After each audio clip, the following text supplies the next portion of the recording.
கலந்து கொள்ளக்கூடிய இந்த ஃபங்ஷன்ல வித்தியாசமா ஒரு முயற்சியை பண்ணியிருக்கிறாங்க. அதாவது உறுப்பினர் சேர்க்கைக்காக அக்கா அங்க போயிருக்கிறாங்க.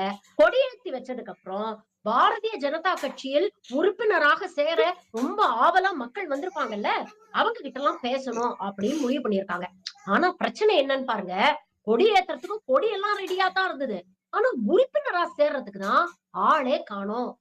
காக்கா கூட இல்லாதத பார்த்த அங்கே இருக்கக்கூடிய பாஜகவினர் என்ன பண்ணியிருக்கிறாங்கன்னா, பக்கத்துல இருக்கக்கூடிய அம்மன் கோவில் வாசல்ல பிச்சை எடுத்துக்கிட்டு இருந்த அந்த மக்களை கூட்டிட்டு வந்து இங்க உட்கார வச்சிருக்கிறாங்க.